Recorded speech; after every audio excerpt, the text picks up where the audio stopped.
हा कृपामयं वपुं श्रीगुरुदिनतारकं प्रभुं श्रीगौरगोपालं भक्त्या नौमि पुनः पुनः। अजानुलम्बितभुजौ कनकावदातो संकीर्तनैकपितरो कमलायताक्षौ विश्वाम्भरो द्विजवरो जुगधर्मपालो वन्दे जगत्प्रियकरो करुणावतारो। आनन्दलीलामय विग्रहाय हेमावदिव्यच्छविसुन्दराय तस्मै महाप्रेम रसप्रदाय चैतन्यचन्द्राय नमो नमस्ते। निरानन्दमिदं सर्वं प्रेमानन्दस्फटिककृतं येन तं सततं वन्दे नित्यानन्दं जगद्गुरुं।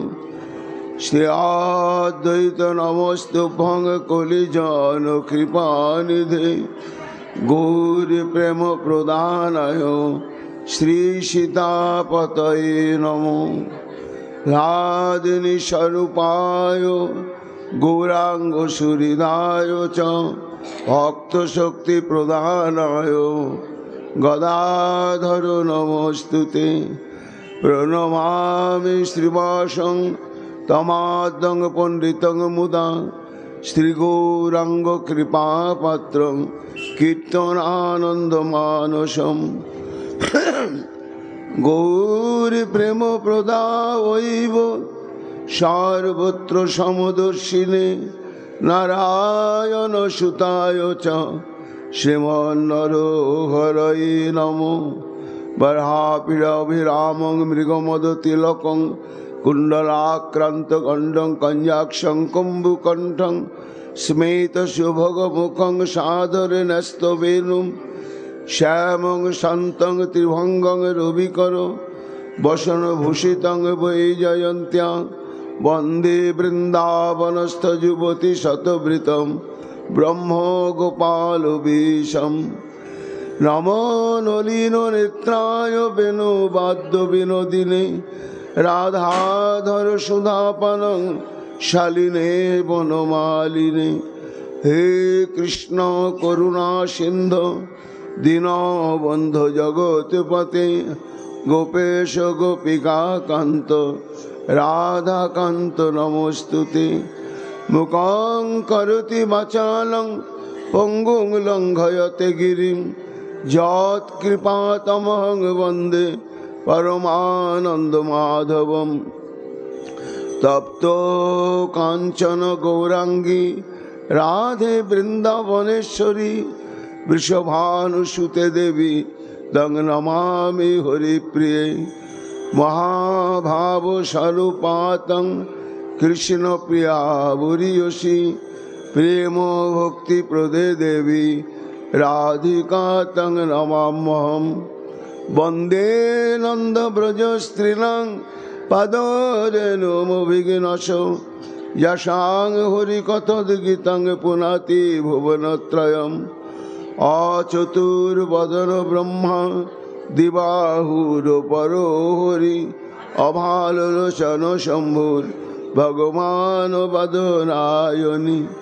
यं प्रभजन्तमनुपेतमपेतकृतं द्वैपायन विरह कातरयजुहाव उत्रेति तन्मयातया तरवयोभिनेदुस्तं सर्वभूतहृदय मुनिमानतोऽस्मि। तमादिदेवं करुणानिधानं तमालवर्णं सुहितावतारम् अपार संसार समुद्र सेतुं भजामहे श्री भागवत स्वरूपं। वंशाकल्पतरुभ्यश्च कृपा सिन्धुभ्येव च पतितानां पावनेभ्यो वैष्णवेभ्यो नमो नमो। जय रूप सनातन भट्ट रघुनाथ श्रीजीव गोपाल भट्ट दास रघुनाथ भक्ति भरे बंदी छय গোসাঁয়ের চরণ, তাহা হইতে বিঘ্ন নাশ অভীষ্ট পূরণ। জয় গৌর ভক্তবৃন্দ গৌর যাদের প্রাণ, সবে মিলে দেহ মোরে নিতাই গৌর ভক্তিদান। নিতাই গৌর হরি বল, নিতাই গৌর হরি বল, নিতাই গৌর হরি বল, নিতাই গৌর হরি হরি বল। কথা বলছে কেন দিকে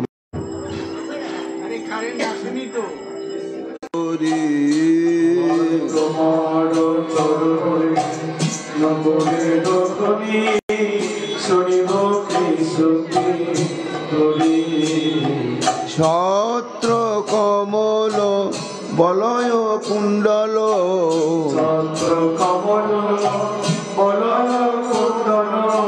বেদী শঙ্খ চন্দ্র বললে,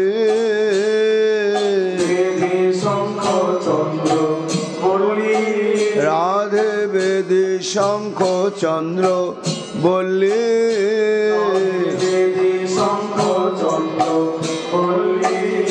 আবার জব শক্তি গদা সৌভাগ্যাদি চিহ্ন, আবার জবে শক্তি গদা সৌভাগ্যাদি চিহ্ন,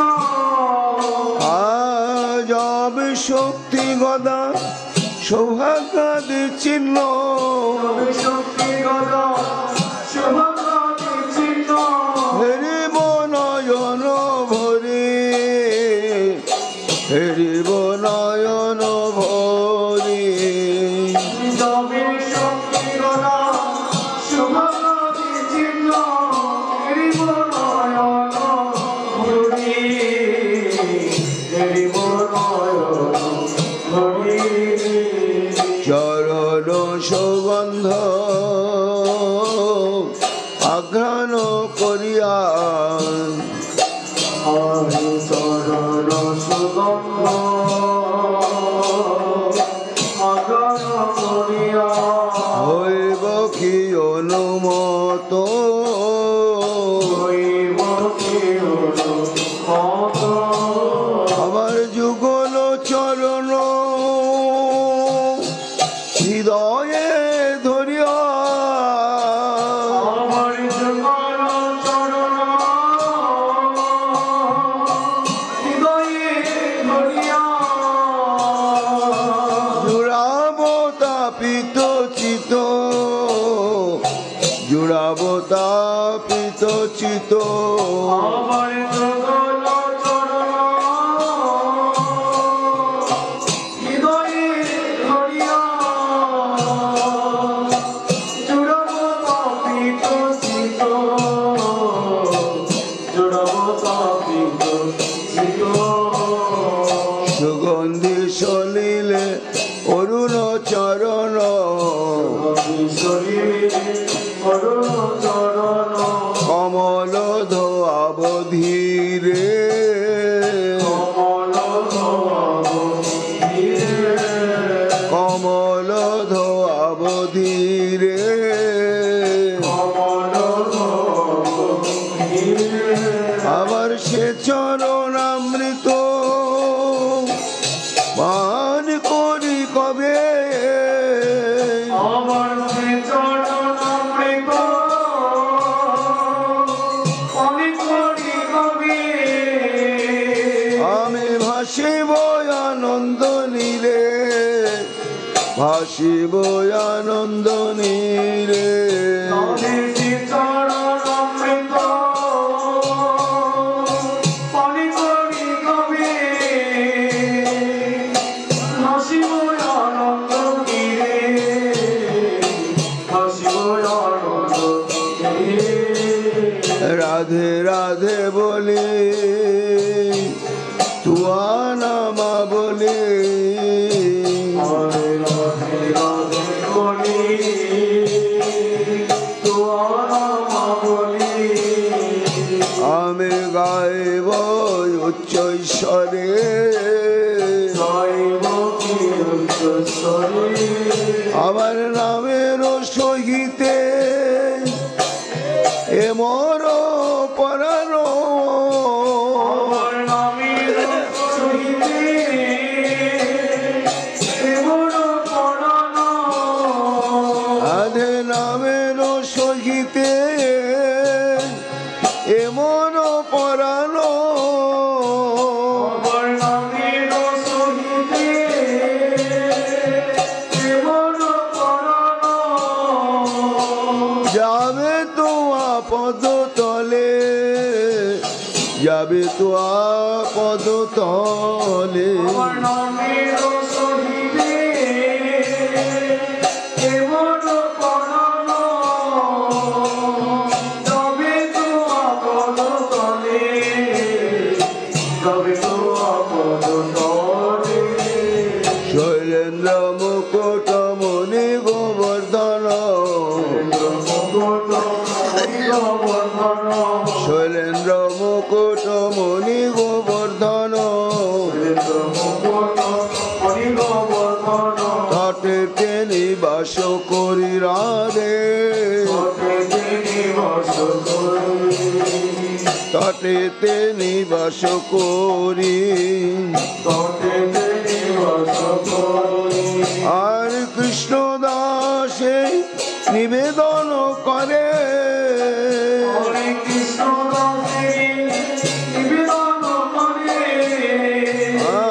পূর্ণ করো প্রাণেশ্বরে পূর্ণ করো প্রাণেশ্বরে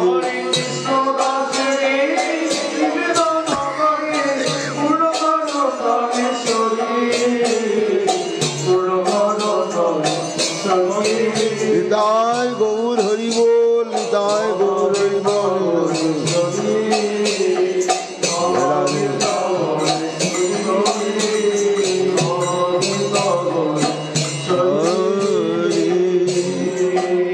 রাধা রানী কি জয় অপার করুণাময়ী রাধা রানী কি জয় প্রেম ভক্তি প্রদায়িনী রাধা রানী কি জয় জয় জয় শ্রী রাধে শ্যাম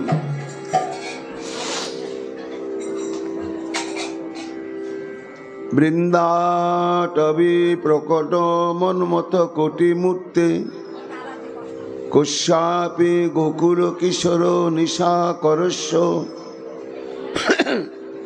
সর্বস্ব সম্পুটমিব স্তন শাতকুম্ভ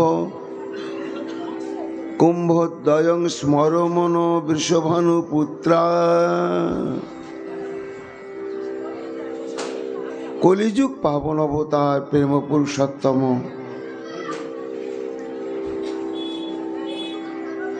ভগবান শ্রীকৃষ্ণ চৈতন্য মহাপ্রভুর প্রিয় পরিকর এবং শ্রীমতী রাধারানীর কৃপারসে গঠিত তনু পরম পূজ্যপাদ শ্রীমৎ প্রবোধানন্দ সরস্বতী তার শ্রী শ্রী রাধারস সুধানিধি নামক শ্রী গ্রন্থের ৩৪তম সংখ্যক স্তোত্রে স্মরণ অভিলাষ পোষণ করছেন। কিসের স্মরণ? না, স্মরণই তো হচ্ছে মূল ভজনের। আমাদের যত কিছু ভজন প্রচেষ্টা, সমস্ত ভজন প্রচেষ্টার একমাত্র লক্ষ্যস্থল হচ্ছে স্মরণ, স্মরণকে পুষ্ট করা। কেন না, মানুষ সারা জীবন যা চিন্তন করে কিন্তু তার মধ্যে অসংখ্য চিন্তা রাশির মধ্যে মুখ্য কিছু চিন্তা থাকে, যেগুলো মানুষ চিন্তা না করলেও মনের মধ্যে ভেসে ওঠে। এইবার হয় কি, যখন মৃত্যু সমাগত হয় মানুষের জীবনে, তখন এই চিন্তাগুলো মৃত্যুর মুহূর্তে এসে দাঁড়ায়। আর যখনই মৃত্যুর মুহূর্তে এসে দাঁড়াবে, সেই মুহূর্তে মৃত্যু পথযাত্রী ব্যক্তি যে চিন্তার প্রাধান্য দেবে, যে চিন্তা করবে, ঠিক মৃত্যুর পরে তার তদনুরূপী প্রাপ্তি ঘটবেই ঘটবে। তার সমুজ্জ্বল দৃষ্টান্তই হচ্ছেন শ্রীমদ্ ভাগবতের রাজর্ষি ভরত। হরিণ শাবকের প্রতি স্নেহ বৎসল হতে হতে হতে হতে একেবারে এমন গাঢ় সম্বন্ধযুক্ত হয়ে পড়লেন যে মৃত্যুর মুহূর্তে ওই হরিণের কথাই চিন্তা হলো, এবং তার পরিণাম হলো কি, হরিণ জনিতে গিয়ে জন্মগ্রহণ করতে হলো। তবে ভগবান বিশেষ কৃপা করলেন। সেই কৃপাটা হচ্ছে যে সে হরিণ শাবক রূপে জন্মগ্রহণ করলেও সে হলো জাতিস্বর। অর্থাৎ কোন ভুলের জন্য ভজনের এত উচ্চতম কক্ষায় উন্নীত হওয়ার পরেও তাকে এই হরিণ জনি প্রাপ্ত হতে হলো, সেই চেতনাটা জাগল। এটাই তার ভজনের ফল। এই জন্য ভগবানও বললেন, অন্তকালে চ মামেব শরণমুক্তা ত্যক্ত কলেবরণ। সেই জন্য ভজন সাধনের মূল কথাই হচ্ছে কিনা, যে সচেতন ভাবে যখন প্রাণটা এই দেহ ছেড়ে চলে যাবে, সেই মুহূর্তে যদি আমি ভগবত চিন্তন এটাই প্রাধান্য দিয়ে সারা জীবন করে আসি,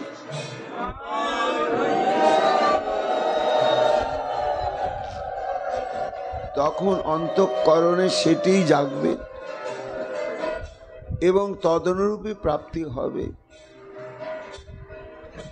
এই জন্য আমাদের ভজন সাধনের মূল হচ্ছে স্মরণাঙ্গ ভক্তিকে পুষ্ট করা, যেন ওই স্মৃতিটি প্রবল হয়ে নিরবচ্ছিন্নভাবে অন্তঃকরণে উদয় হতেই থাকে। তাই স্মর মন বৃষভানু পুত্রা কুম্ভোদয়ম। ভাই ওরে মন, তুমি নিরন্তর স্মরণ করো। ব্যাখ্যাকার বলছেন, সরস্বতীপাদ জগৎকে দেখাচ্ছেন যে মনকে নিয়েই তো ভজন সাধন। মনকে নিয়ে আমরা অসাধু হই, আর মনকে নিয়েই সাধু হই। তা মনের উপরে যদি সজাগ দৃষ্টি না রাখা যায়, মনকে যদি নিজের নিয়ন্ত্রণে না রাখা যায়, তাহলে সব বেকার হয়ে যাবে। অর্থাৎ রাগ ভক্তির দরজায় প্রবেশ করা যাবে না। কেন না, অন্যমনস্ক আনমনা হয়ে হরিনাম করলে ফল পাওয়া যায়, এটা বলেছে শাস্ত্র। নাম কখনো ব্যর্থ হবে না, আনমনা হয়ে বললেও ফল দেবে, কিন্তু সেই ফলটা রাগ ভক্তির ফল পাওয়া যাবে না। সেই ফলটি পাওয়া যাবে বিধি ভক্তির ফল। এই জন্য রাগ ভক্তির ফল পেতে গেলে আমাকে অনুরাগের সঙ্গেই ভজন করতে হবে, মনের দিকে দৃষ্টি স্থাপন করতে হবে। চঞ্চল মন, আর এই মনকে শাসন করে একটা নির্দিষ্ট নিয়মের মধ্যে বেঁধে তাকে পরিচালনা করতে হবে। ভাগবতে রয়েছেন রাজর্ষি ভরত মহারাজ, সিন্ধু সৌবীর রাজ্যের রাজা রঘুগণকে বলছেন যে মহারাজ, সব মূলই হচ্ছে মানুষের মন। ভাতৃব্য মেনম তদ অভ্রবীর্যম উপেক্ষাধ্যাসিত প্রমুক্ত গুরো হরে শরণার উপাসনাস্ত্র জহি বেলিকং স্বয়ং আত্মমোষম। হে মহারাজ, এই যে আমাদের মন, এ মন হচ্ছে ভাতৃপম, মানে ভয়ঙ্কর শত্রু। মন কিন্তু চাইছে না আমি হরিভজন করি, ভক্ত সঙ্গ করি, মহাপ্রসাদ ভোজন করি। মন তার স্বাধীনভাবে রাজসিক তামসিক আহার সঙ্গ এটাই চাইছে। এই জন্য মনকে শত্রু বলা হচ্ছে, মহাশত্রু এবং ভয়ঙ্কর বলবান, অদাব্র বীর্যম, ভয়ঙ্কর বলরাম। মনকে জয় করা বড় কঠিন। সাম্রাজ্যকে জয় করা যেতে পারে, কিন্তু মনকে কি জয় করা যায়? বড় কঠিন। তাই রাজর্ষি ভরত বলছেন, মহারাজ, এ মনকে যিনি সচেতনভাবে শাসন করে জীবনের যেটি সাধ্য বস্তু সেই দিকে নিয়ে যেতে পারেন, তাহলে তার পরাগতি লাভ হবে। তা ভাতৃব মেনম তদ অব্রবীর্যম উপেক্ষাধিষ্ঠিত প্রমত্তম। যে ব্যক্তি মনকে স্বাধীন করে দিয়ে বলে যে মন তুই যেদিকে চল আমি সেদিকে চলবো, সে কখনোই ভগবত প্রেম ভক্তি লাভ করতে পারবেই না, একেবারেই পারবে না। আর এ এমন দুর্দৈব, শাসন মানে না, কিছুতেই মানে না।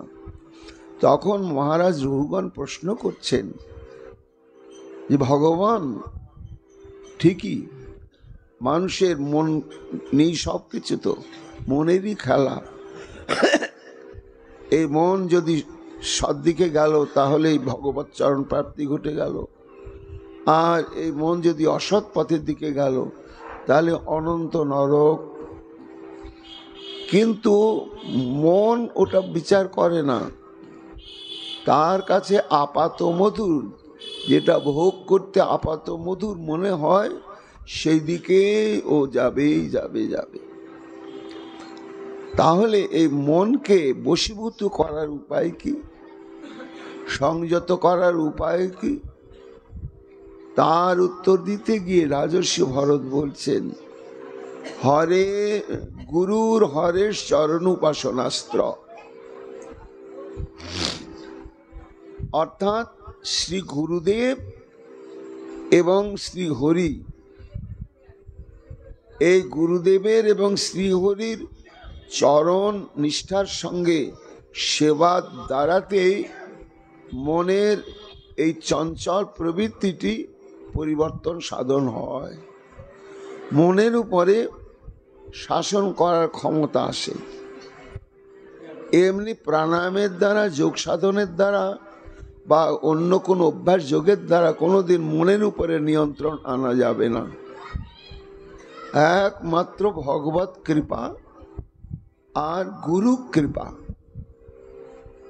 এই জন্য মহাপ্রভু বললেন, তাতে কৃষ্ণ ভজে করে গুরু সেবন, মায়াজাল ছোটে পায় কৃষ্ণের চরণ। এই যে গুরুদেব এবং শ্রীহরির চরণ সেবা, এই চরণ সেবা করতে করতে গুরু কৃপা এবং ভগবত কৃপা যখন হবে, তখন তার মনের নিয়ন্ত্রণ আনা সম্ভব হবে। জয়ী বালিকং, এ মন সবসময় আমাদেরকে রাজসিক তামসিক ভাবে আবৃত করে দিচ্ছে। এই জন্য মনকে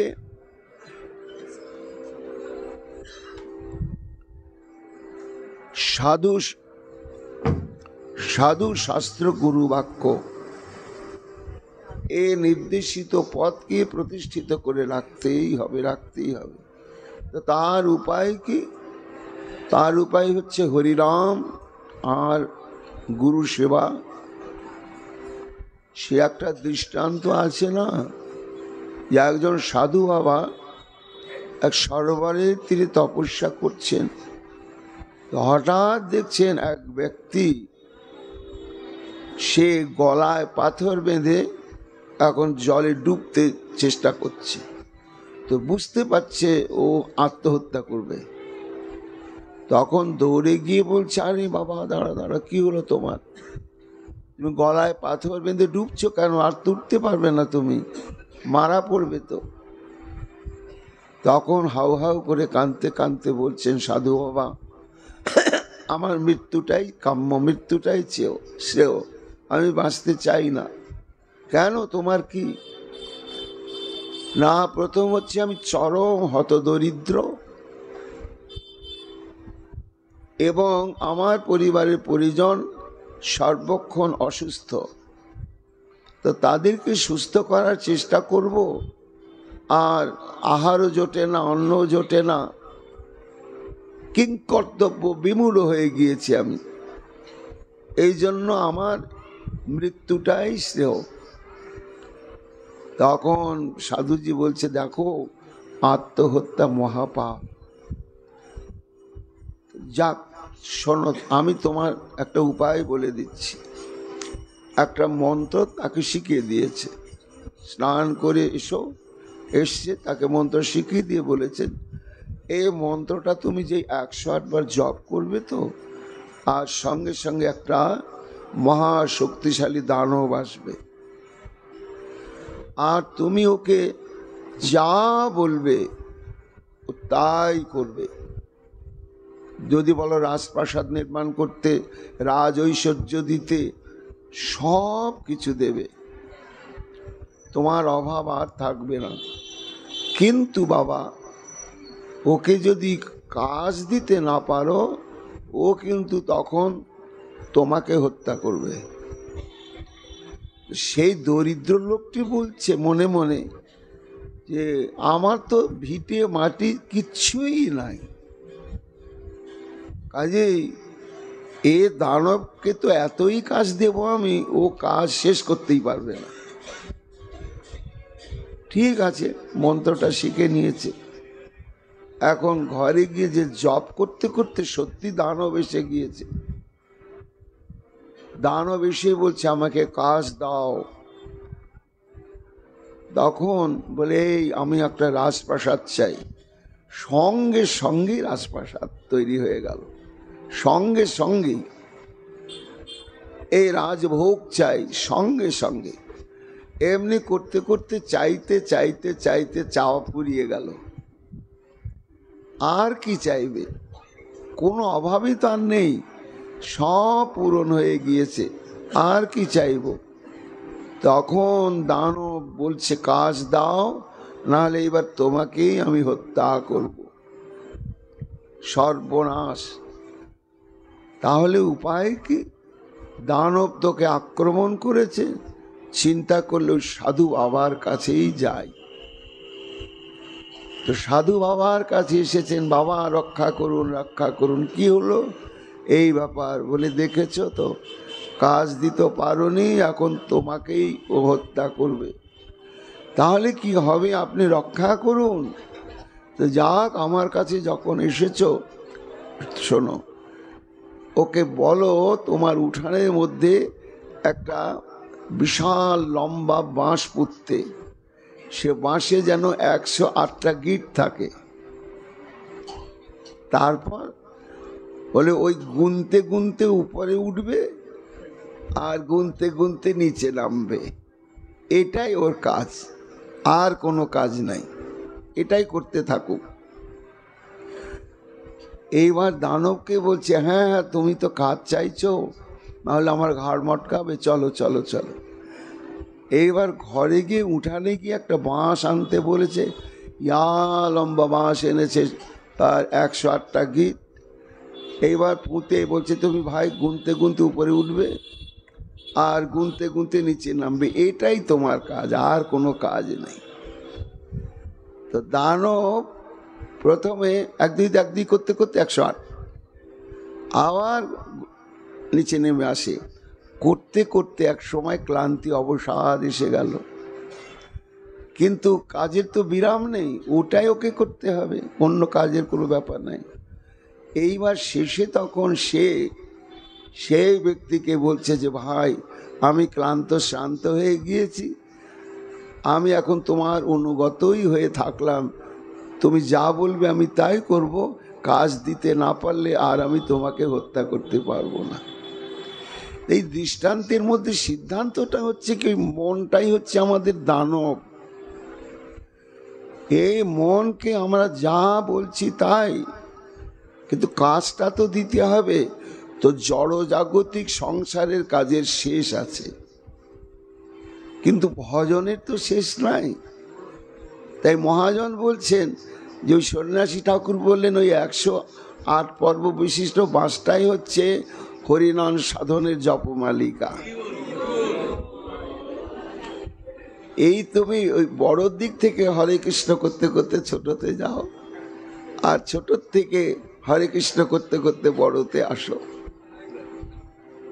জপিতে জপিতে যাবে প্রেমাঙ্কুর হবে, সাধ্য সাধন তত্ত্ব আপনেই জানিবে। এই জন্য মনকে নামের স্মরণে, রূপের স্মরণে, লীলার স্মরণে নিবিষ্ট রাখতে হবে।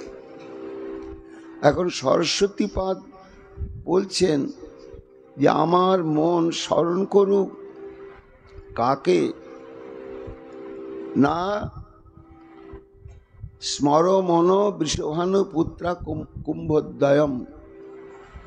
ও মন, তুমি আমার বৃষভানু রাজনন্দিনীর যে বক্ষ প্রদেশে যে কুচোদ্দয় রয়েছে তুমি তাকে স্মরণ করো। মন বলছেন এত অঙ্গ প্রত্যঙ্গ থাকতে তুমি আমাকে রাধারানীর এই পয়ধর যুগল স্মরণের কথা বলছো কেন? না, তার কারণ আছে। কি কারণ আছে? এইখানে রাধারানীর মহিমা, তার রূপের, তার প্রেমের, তার ভাবের অনবদ্য মহিমা। বলছেন কার সর্বস্ব ধন? না, যিনি হচ্ছেন কোটি মন্মথ মদন, অর্থাৎ বৃন্দাটবি প্রকট মন্মথ কোটি মূর্তে। কোটি কোটি মন্মথ মানে কামের অধিষ্ঠাত্রী দেবতা, মদনের ঘনীভূত রসে গঠিত যে আমাদের শ্রী গোবিন্দ। কেমন গোবিন্দ? গোকুল কিশোর নিশাকরস্য, আমাদের গোকুল কিশোর চন্দ্র। তার যে সর্বস্ব সম্পুটমিব, সেই গোকুল চন্দ্রের সর্বস্ব সংরক্ষণ পাত্র বিশেষ হচ্ছে রাধারানীর পয়ধর যুগল। তাকেই স্মরণ করতে হবে। এইবার ভক্তগণ বলছেন সরস্বতীপাদ, আপনি এটা কি বলছেন? এ তো অসম্ভব। কেন? অসম্ভবের কি আছে? না, উনি তো কোটি মন্মথ মদন, যার রূপের আকন ডুবায় বিশ্ব ত্রিভুবন, সর্বপ্রাণী করে আকর্ষণ, এবং পরিপূর্ণ মাধুর্য ঘনমূরতি। আর এই মাধুর্যের মহাপ্রকাশই হচ্ছেন বৃন্দাটবি বৃন্দাবন। শ্রী ভগবানের ধাম আছেন অনেক, কিন্তু মাধুর্য ভগবত্তা সার ব্রজে কইল পরচার, তাহা সুখ ব্যাসের নন্দন, স্থানে স্থানে ভাগবতে বর্ণিয়াছে নানা মতে, যাহা শুনি মাতে ভক্তগণ। এই মাধুর্য ভগবত্তা, ভগবানের যে চতুর্বিধা মাধুরী, প্রেম মাধুর্য, বেণু মাধুর্য, রূপ মাধুর্য আর লীলা মাধুর্য, এই চারটি মাধুর্য দ্বারকায় নয়, মথুরা নয়, বৈকুণ্ঠাদিতে নয় এবং অযোধ্যায় নয়, একমাত্র বৃন্দাবনেই প্রকটিত হয়েছে। তো সেই বৃন্দাবনে যে মাধুর্য ভগবত্তা সার ব্রজে কইলা পরচার, চতুর্বিধা মাধুর্য ব্রজধামে প্রকাশ হয়েছে কেমন রূপে? মন মতো কোটি মূর্তি, অর্থাৎ কোটি মন মতো মহান রূপে। একটা মন মতো নয়, কোটি মন মতের মহানকারী হচ্ছেন আমার গোবিন্দ। তার প্রমাণ কি না? প্রমাণ হচ্ছেন কবিরাজ গোস্বামী পাদ বলছেন চৈতন্য চরিতামৃতে, চরি গোপী মনোরথে মনোমথের মনোমথে নাম ধরে মদন মোহন, যিনি পঞ্চস্বর দর্প স্বয়ং নবকন্দর্প রাস করে লইয়া গোপীগণ। তা চরি গোপীর মনোরথে, অর্থাৎ যখন মহারাসলীলা আরম্ভ হলো তখন মদন তার সমস্ত পঞ্চবাণ এবং ধনু এসে উপস্থিত। কেন? এইবার তুমি আর এড়িয়ে যেতে পারবে না ঠাকুর। কেন না? রন্তং মনশ্চক্রে তুমি শতকোটি গোপিকাগণকে নিয়ে রমণ বাসনা পূরণের জন্যই তোমার এর রাসোৎসবের আয়োজন করেছ। তো রমণ মানেই হচ্ছে তো নারী পুরুষের সম্ভোগ মিলন। তা তুমি কেমন ভগবান? এটা কন্দর্পের একটা অহংকার। কেন না? কন্দর্পের জন্ম তো ব্রহ্মার হৃদয় থেকে। যখন সৃষ্টি হচ্ছিল না তখন মন থেকে মদনের জন্ম দিলেন ব্রহ্মা। এবার মদন বলছে আমি কে, তুমি বা কে, আর আমার কর্তব্য কি? ব্রহ্মা বলছেন তুমি আমার হৃদয় থেকে জন্ম নিলে, তো তুমি আমার পুত্র, তুমি কামের বা কন্দর্পের অধিষ্ঠাত্রী দেবতা, আমি তোমার পিতা। তা আমার কাজ কি? বলে এই নাও পঞ্চবাণ, তুমি একটা বাণ যাকে নিক্ষেপ করবে সে যেমনই সংযত পুরুষ হোক না কেন স্থির থাকতে পারবে না, ও কাম ক্রীড়ায় রত হতে বাধ্য হবেই হবে। আর যে কাম ক্রীড়ায় রত হবে অমনি সৃষ্টি প্রবাহ চলতেই থাকবে। মদন বলছেন আমার এত বড় শক্তি পিতা, কিন্তু আমি তো প্রমাণ না করে বিশ্বাস করতে পারছি না। হ্যাঁ করো। তখন বাণ সংযোজন করে ব্রহ্মাকে তাক করলেন। ব্রহ্মা বলছে আরে এদিকে নয়, এদিকে নয়, এদিকে নয়। বলে পিতা এখানে তুমি আমি ছাড়া তো আর কেউ নাই, কোথায় পরীক্ষা করব? তোমাকেই করি। আরে না না, বলতে বলতে হরি বল, একটি বাণ নিক্ষেপ করে দিয়েছে।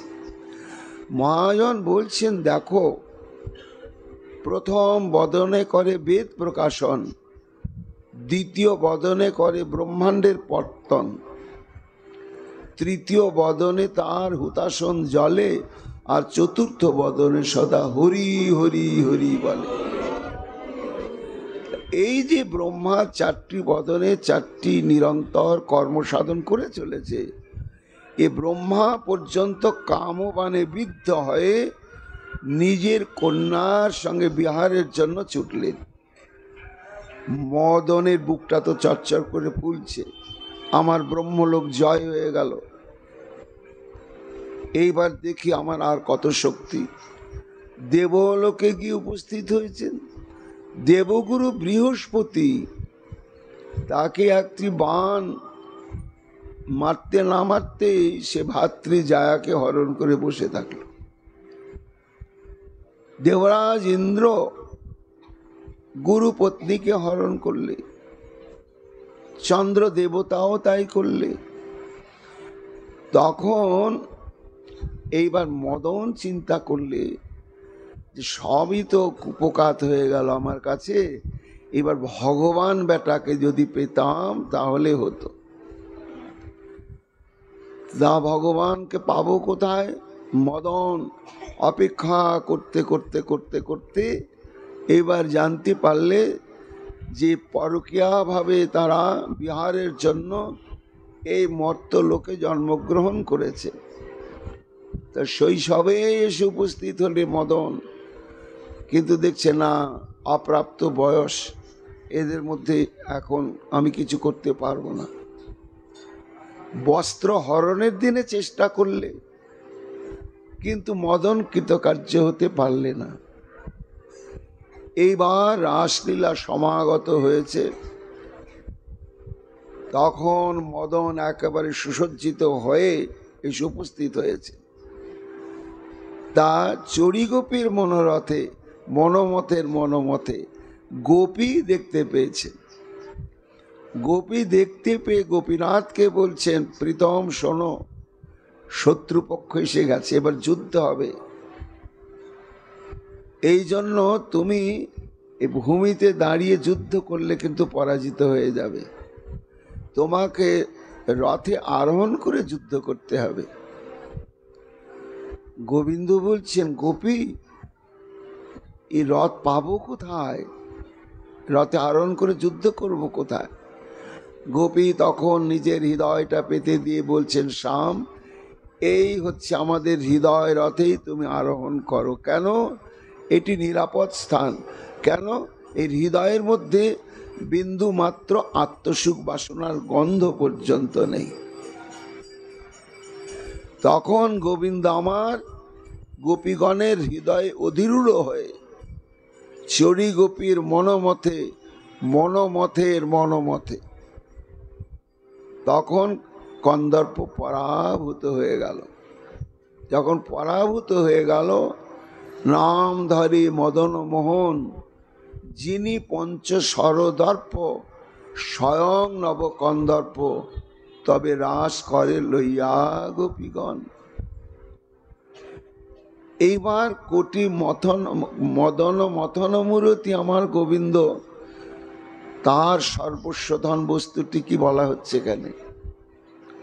এইবার মদনের অবস্থা কি হলো না, আমাদের খণ্ডবাসী জগদানন্দ ঠাকুর বলছেন, টুট অলকে ফুল ধনু গণ, কে রতিরণে ভেলু তনু শোনো। এবার মহারাসলীলা তো আরম্ভ হয়ে গেছে। মদন একটা করে বাণ নিক্ষেপ করছে, আর বাণটা ফিরে আসছে না। যে বাণ একটি বাণে বিশ্ব জয় করে আবার তুলে ফিরে আসে, সে বাণ আর ফিরছে না। বাণ গেল কোথায়? দেখছে রাধা গোবিন্দের চরণ আশ্রয় করেছে। তো আর একটা বাণ নিক্ষেপ করলে সেও আর একটা, এমনি করতে করতে মোট 5টা বাণ, 5টা বাণ যেই নিক্ষিপ্ত হয়ে গেল, মদন এবার বাণ শূন্য অবস্থা। হায় হায় কি হবে? এর মধ্যে টুট অলকিয়ে ফুল ধনু গুণ। এবার তার ধনুটাও হারিয়ে গেল, ভেঙেই গেল। সমর মাঝে পড়ল রাজে, পরাজিত হয়ে গেল মদন। এই জন্য ব্যাখ্যাকার বলছেন যে এমন যে আমার শ্রী গোবিন্দ কোটি মনমত মদন, তিনি আবার হচ্ছেন গোকুল কিশোর। কিশোর বললেন কেন না, গোবিন্দের যে মাধুর্য ভগবত্তার সার, এটা কোন বয়সেতে স্থিতি না, একমাত্র কৈশোর বয়সেতেই। এই কৈশোর বয়সেতেই তার পূর্ণ স্থিতি। এবং তিনি হচ্ছেন চন্দ্র, নিশাকরস্য। সরস্বতীপাদ বলেছেন গোকুল কিশোর নিশাকরস্য, অর্থাৎ গোকুল কিশোর চন্দ্রের। তা গোবিন্দ তো আবার চন্দ্র নাকি? মহাজন বলছেন, আরে চন্দ্র তো বটে, একটা দুটো চন্দ্র নয়। গোবিন্দ হচ্ছেন 24.5টি চন্দ্রের সমন্বয় মূরতি, একটা দুটো নয়। কাম গায়ত্রী মন্ত্ররূপ হয় কৃষ্ণ স্বরূপ, 24 অক্ষর তার হয়। সেই অক্ষর চন্দ্র হয় কৃষ্ণে করি উদয়, ত্রিজগৎ কইলে কামময়। গোবিন্দ হচ্ছেন চন্দ্রের সমন্বয় মূরতি, 24.5টি চাঁদ তার চরণ থেকে মস্তক পর্যন্ত এইভাবে চন্দ্রময় মূর্তি। বলে 24.5টি চাঁদ হিসাবটা কি রকম ভাবে আছে না, কবিরাজ গোস্বামী পাদ এই হিসাবটা বলেও দিয়েছেন। স্বকীয় কৃষ্ণমুখ দ্বিজ রাজরাজ, অর্থাৎ গোবিন্দের মুখমণ্ডলটি একটি পূর্ণ চাঁদ। এবার বসি বপু সিংহাসনে, অর্থাৎ মুখমণ্ডল রূপ রাজা চাঁদ কৃষ্ণের দেহরূপ সিংহাসনে বসে এইবার শাসন করছেন সাম্রাজ্য। আর বাকি চাঁদ, তাহলে একটা চাঁদের সংবাদ পেলাম না, 2 গণ্ড সূচিকণ যিনি মণি দর্পণ, সেও 2 পূর্ণচন্দ্র জানি। তাহলে মুখমণ্ডল একটা সামগ্রিক চাঁদ, গণ্ডস্থল হলো 2টি, এই 3টি হলো। ললাট অষ্টমী ইন্দু, তাহাতে চন্দন বিন্দু। অষ্টমী ইন্দু হচ্ছে অর্ধচন্দ্র, 3.5 হলো, আর বিশাল চন্দনের ফোঁটা আছে, এটা একটা পূর্ণচন্দ্র। এই 4.5টি চাঁদ হচ্ছেন গোবিন্দের মুখমণ্ডলে। আর 20টি চাঁদ না, 20টি চাঁদ হচ্ছেন 10 চাঁদ নাচে গায় মুরলীর রন্ধ্রে, আর 10 চাঁদ শোভে চরণার অবিন্দে। গোবিন্দের করকমলে যে নখ রয়েছে 2 হাতে, এই 10টি নখ হচ্ছে 10টি চন্দ্র, আর চরণের যে নখ আছে এই 10টি হচ্ছে চন্দ্র। তাহলে হাতে 10টি চাঁদ, চরণে 10টি চাঁদ 20, মুখমণ্ডলে হচ্ছেন 4.5। এই 24.5টি চন্দ্রের মূর্তি হচ্ছেন আমার শ্রী গোবিন্দ। তো সেই গোবিন্দ তিনি তো হচ্ছেন নিত্য কিশোর স্বরূপ, আবার তিনি হচ্ছেন কি স্বভাবের দিক থেকে না চোর চক্রবর্তী। ব্রজে প্রসিদ্ধং নবনীত চৌরং ব্রজং গণারাং চদুকুল চৌরং অনেক জন্মার্জিত পাপ চৌরং চৌরজ্ঞানী পুরুষং নমামি। এবার ব্যাখ্যাকারগণ বলছেন যে এমনি তো তিনি যার রূপের দ্বারা অনন্ত কোটি ব্রহ্মাণ্ডকে আকৃষ্ট করছেন, এবং স্বয়ং যিনি চোর, তো তার যথাসর্বস্ব হরণ করেছেন আমাদের রাধারানী। তাহলে রাধারানীর মহিমা আবার কেমন? যেমন তেমন নয়। তা কি হরণ করলেন না, তার যথাসর্বস্ব ধন। তো যথাসর্বস্ব ধন কার হরণ করলেন? গোবিন্দের। বলে গোবিন্দই তো ব্রহ্মাণ্ডের যথাসর্বস্ব ধন, তার আবার যথাসর্বস্ব ধন কোথায় আছে? বলে গোবিন্দই তো যথাসর্বস্ব ধন কার না ভক্তের, তাই কি না?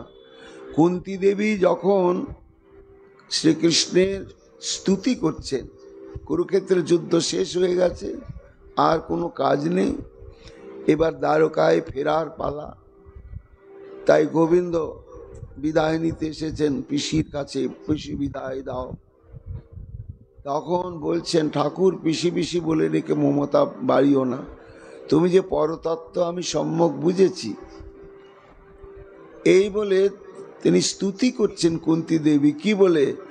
নম অকিঞ্চন বৃত্তায় নিবৃত্ত গুণবৃত্তয়ে আত্মা রামায় শান্তায় কৈবল্য পতয়ে নম।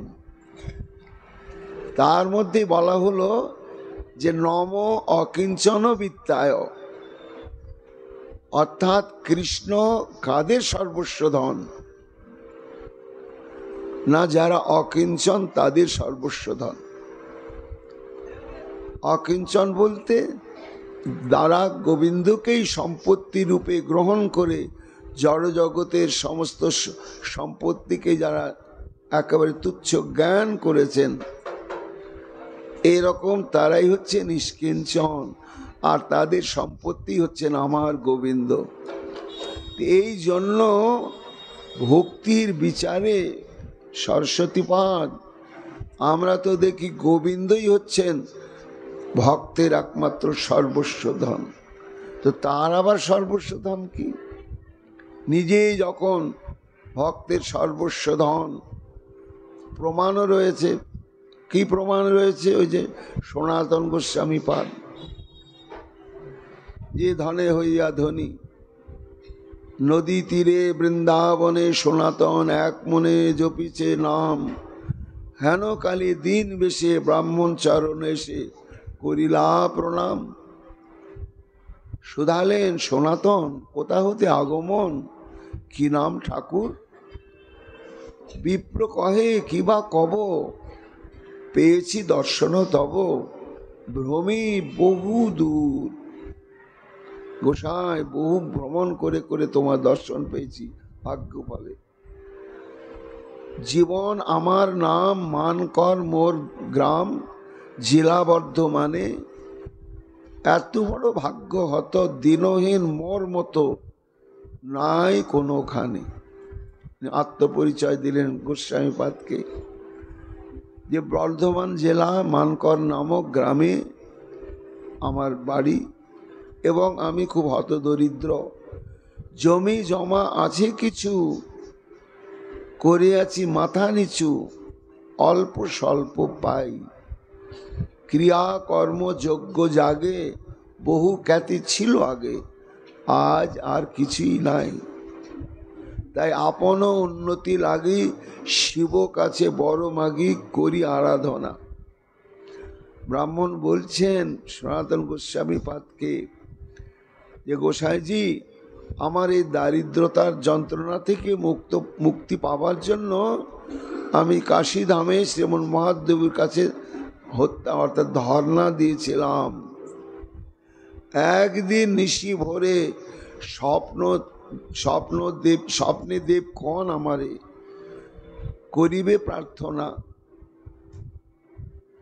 যাও যমুনার তীর সনাতন গোস্বামীর ধর দুটি পায়,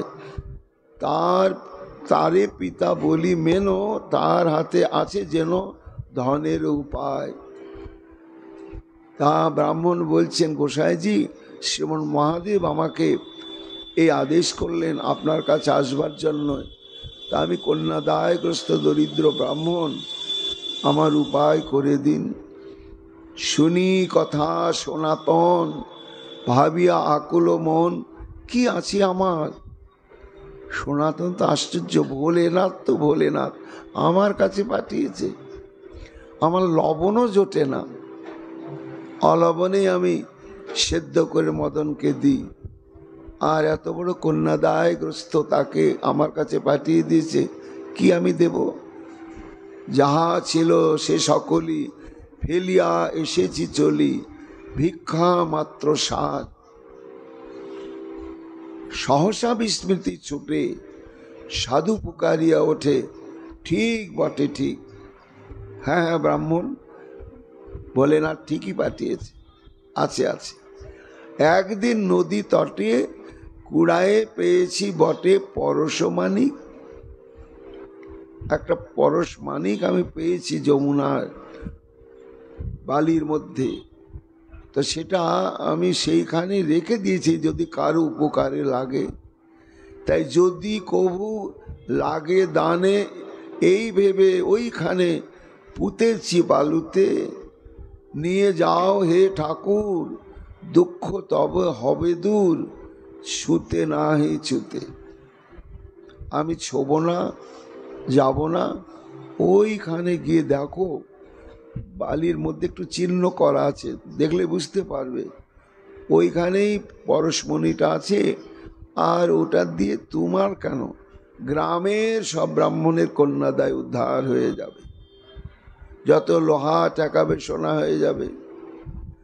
বিপ্র তাড়াতাড়ি আসি, কুড়িয়া বালুকার আসি, পাইল সে মণি, লোহার মাদুলি দুটি, সোনা হয়ে ওঠে ফুটি, ছুঁইল যেমনি। হাতে ছিল মাদুলি বাঁধা, যেই ঠেকিয়েছে সোনা হয়ে গেল। ব্রাহ্মণ বালুর উপরে বিস্ময়ে বসিয়া পড়ে, ভাবে নিজে নিজে, যমুনার কল্লোল গানে চিন্তিতের কানে কানে, কহে কত কি যে, নদী পারে রক্তচ্ছবি, দিনান্তের ক্লান্ত রবি, গেল হস্তা চলে। তখন ব্রাহ্মণ ওঠে, সাধুর চরণে লোটে, কহে অশ্রু জলে। ওই যে ক্ষণমীয় সজ্জন সঙ্গতি রেখা, ভবতে ভবার নবে তরণে নৌকা। সাধুর দর্শন হলো, কথোপকথন হলো, তার অঙ্গের বাতাসটাও তো লাগলো, তাতেই তার শুদ্ধ ভক্তির উদয় হয়ে গিয়েছে। ব্রাহ্মণ ফিরে এলেন, যে ধনে হইয়া ধনে, মনিরে মাননা মনি, তাহার খানে মাগি আমি নত শিরে, এত বলি নদী তীরে ফেলিল বাণী। এইখানে মহাজন বলছেন যে এই অকিঞ্চন বিত্তায়, যারা নিঃস্ব অকিঞ্চন ভক্ত চূড়ামণি, তাদের যথাসর্বস্ব সম্পত্তি হচ্ছেন আমার গোবিন্দ। সেই গোবিন্দের আবার সম্পত্তি, ধন, সর্বস্ব, এটা কি করে মনে হচ্ছে? এটা তো ভাবতে আশ্চর্যই মনে হচ্ছে। তখন সরস্বতী পাদ বলছেন যে দেখো, এই গোবিন্দের সর্বস্ব ধন হচ্ছে তার মন। মানুষ যদি সম্পত্তি হারিয়ে ফেলে দুঃখ হয় বটে, কিন্তু মন যদি হারায় তাহলে তার সবই গেল, তাই কি না? এই জন্য গোবিন্দের মনই হচ্ছে গোবিন্দের কাছে তার যথা সর্বস্ব ধন। আর সেই মনকেই হরণ করেছেন আমার শ্রীমতী রাধারানী। মনরূপ রত্নটিকে হরণ করে নয়, হরণ করে একেবারে রেখে দিয়েছেন সুসংরক্ষিত ভাবে, এমন ভাবে রেখেছেন সেখান থেকে আর উদ্ধার করা বড় মুশকিল। সেটি কোথায় বলে স্বয়ং রাধারানী হরণ করেছেন তা নয় ভাই। রাধা তত্ত্বটি এতই বিভু যে কৃষ্ণের যথাসর্বস্ব যে তার মনরূপ সম্পত্তি, সেই সম্পত্তিকে শ্রীমতী রাধারানী হরণ করে নাই, রাধারানীর মাত্র একটা অঙ্গতেই হরণ করে নিয়েছে। কোন অঙ্গ সেটি? না শ্রীমতী রাধারানী সে পয়োধর যুগল। কার? মাদনাক্ষ মহাভাবতী শ্রীমতী রাধারানীর। কাজী জড় জগতের কোন রমণীর অঙ্গ এটা ভাবলে হবে না। কেননা জড় জগতে রমণীগণের এই অঙ্গে পয়োধরের মধ্যে রক্ত, মাংস, অস্থি, চর্ম ছাড়া আর কিচ্ছু থাকে না। কিন্তু রাধারানীর সেই অঙ্গে রয়েছেন মাদনাক্ষ মহাভাব নামক এক অপার্থিব কৃষ্ণেরও মোহন উৎপাদনকারী এক উপাদান। সেই উপাদানে গঠিত আমার পয়োধর যুগল। কেমন? সরস্বতী পাদ বলছেন স্তন শাতকুম্ভ কুম্ভোদ্যয়ন। শাতকুম্ভ শব্দের অর্থ হচ্ছে সোনা। রাধারানীর পয়োধর যুগল যেন মনে হচ্ছে সোনার কলস। আবার কৃপা কটাক্ষে বলা হয়েছে প্রভূত শাতকুম্ভ কুম্ভ কুম্ভী কুম্ভ সুস্থনী। অর্থাৎ কুম্ভ কুম্ভী মানে হচ্ছে হস্তির মস্তকের উপরে কুম্ভাকৃতি দুটি স্থান থাকে। তার কান্তি সুষমাকে জয় করে আমার গোবিন্দের পয়োধর যুগল। অষ্টকেও পয়োধরের কথা বলা হয়েছে। কনক কলস যিনি কুচ যুগ শোভনী, করিবর কর যিনি বাহু যুগ দোলনী, সুল্লিত অঙ্গুলিতে মুদ্রিকার সাজনী, বন্দিয়ে শ্রী পাদ পদ্ম বৃষভানু নন্দিনী। তো সেই পয়োধরটি হচ্ছেন কি না স্বর্ণ কলস, যা আমার শ্রী গোবিন্দের সর্বস্ব মন রূপ হরণ করে নিয়ে সম্পুটে রাখা হয়েছে। কিভাবে কখন রাখলেন এ তো আশ্চর্য কথা। হ্যাঁ রেখেছেন, একদিনে নয়, একটু একটু করে। কবে? পূর্বরাগ থেকে। পূর্বরাগ দশা, গোবিন্দ এবং রাধারানী মিলন হয় নাই, বয়ঃসন্ধিতে দুজন দুজনার রূপেতে গুণেতে নামের মহিমায় দুজনের মধ্যে একটা প্রেমের নিবিড় সম্পর্ক গড়ে উঠেছে। রতির্যা সঙ্গমাত পূর্বং শ্রবণ দর্শনাদিজা তয়োর উন্মিলতি প্রাজ্ঞই পূর্বরাগ সহ উচ্চাতে। এবার পূর্বরাগ দশায় রাধারানীকে দর্শন করে মন মোহন, যিনি বিশ্বের মনকে হরণ করে মোহিত করে দেন, সেই বিশ্ব মনোবিমোহনকারী গোবিন্দ আমার শ্রীমতী রাধারানীর অঙ্গ ভঙ্গি রূপ ও প্রচেষ্টা এবং নানা রকম সাবিযোগে একেবারে আত্মবিকৃতই হয়ে গেছেন। বলছেন এক গোপীর কাছে, গোপী তুমি কি চেনো? এই বৃন্দাবনে এক অদ্ভুত রমণী আছে, সে আমার সব হরণ করে নিয়েছে। কিভাবে, কোথায়, কেমন ভাবে? গেলি কামিনী গজহু গামিনী বিহসী পালটি নিহারি রে ইন্দ্র জালক কুসুম সায়ক কুহু কি ভেলো বড় নারী রে। দেখো, তাকে দেখার পরে আমার মনটা হরণ হয়ে গেছে। গোচারণে যাই যন্ত্রের মতো, কিন্তু মনটা ব্যস্ত হয়ে থাকে, কোথায় তার দেখা পাবো, কোথায় তার দেখা পাবো। এইরকম উৎকণ্ঠিত অবস্থা যখন আমার দৈবক্রমে আমার সামনে দিক দিয়ে গেল, গজহু গামিনী মদে মাতা মাতঙ্গিনীর মতন ঝুমতে ঝুমতে হেলে দুলে গেল, বিহসী রহস্যময় হাসি হাসতে হাসতে আমার দিকে তাকাতে তাকাতে। তাতে তোমার কি হলো শ্যাম? ইন্দ্র জালক কুসুম সায়ক কু কি ভেলো বড়মারি। আমার উপরে যেন জাদু জাল বিস্তার করে দিলে, ইন্দ্রজালিক যেন। আমাতে আমি থাকলাম না। কি রকম তার গমনের ভঙ্গি!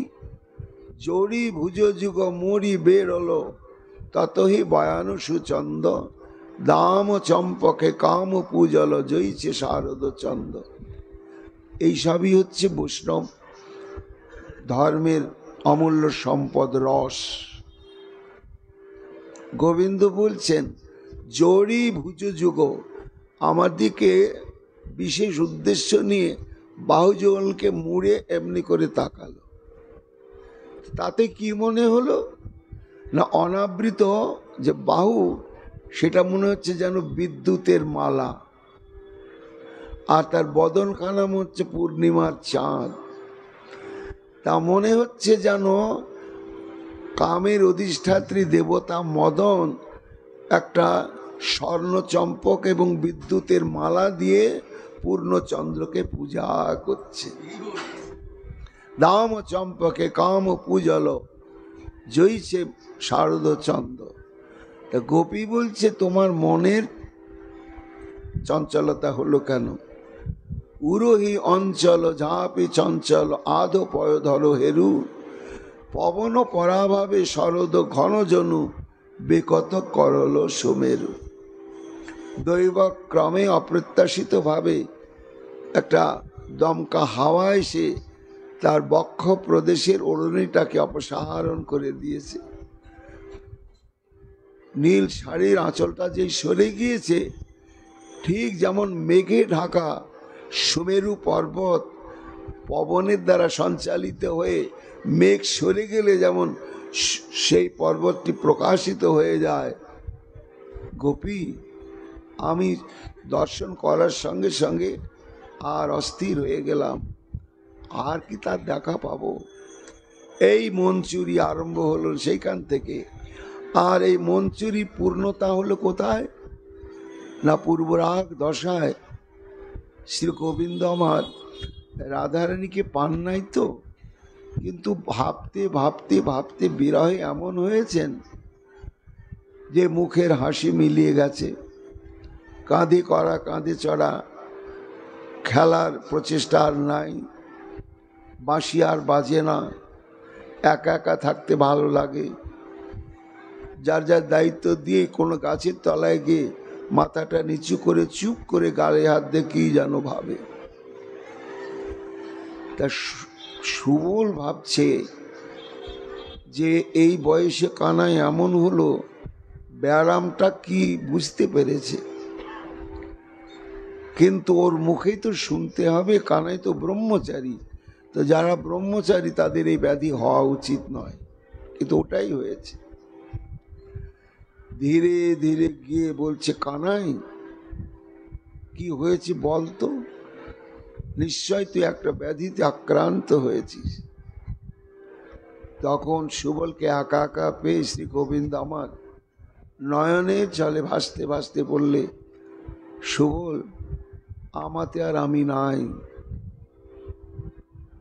আমার সব শেষ হয়ে গেছে, আমার যত সর্বস্ব সব হরণ করে নিয়েছে, আর সেখান থেকে ফিরে পাওয়ার কোনো সম্ভাবনা নেই। তোর সর্বস্ব ধন মানে বলে আমার মনই তো আমার সর্বস্ব। এই বৃন্দাবনের এক রামা ঘন ঘন আচর কনকাচল ঝাপই হাসি হাসি ফেরি জনু মজু মনোহরি কনয়া কুম্ভ ভরি। এই যে সরস্বতী পাদ বলেছেন সাতকুম্ভ, কনয়া কুম্ভ ভরি রাখো তো মোহরি কত বেরি। সখারে এক রমণী, তার নাম জানি না, সে এমন ভাবে আমার সম্মুখে দিয়ে যাচ্ছিল, আর পবন সঞ্চালনে তার বক্ষের বাস উন্মুক্ত হয়ে গিয়েছে, আর সঙ্গে সঙ্গে বিরল কটাক্ষে আমার দিকে তাকে আমার মনটাকে হরণ করে কনয়া কুম্ভ ভরি তার ওই পয়ধর রূপ সোনার কলসির মধ্যে রেখে মুখে একটা ঢাকনা দিয়ে দিলে। কেননা পয়ধরের অগ্রভাগ হচ্ছে কৃষ্ণবর্ণ, তাই এমন ঢাকনা দিয়ে দিলে যে ওখান থেকে আর মন বেরোতে পারবে না।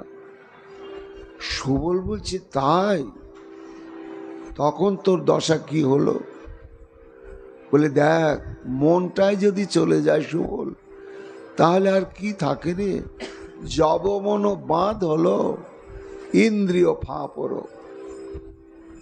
কেন সর্বেন্দ্রিয় রাজাই তো হচ্ছে মন, তো মনটাকে চুরি করে নিয়ে সে কলসের মধ্যে রেখে কলসের মুখটা আবার একেবারে মোহর করে দিয়েছে যাতে না বেরোয়।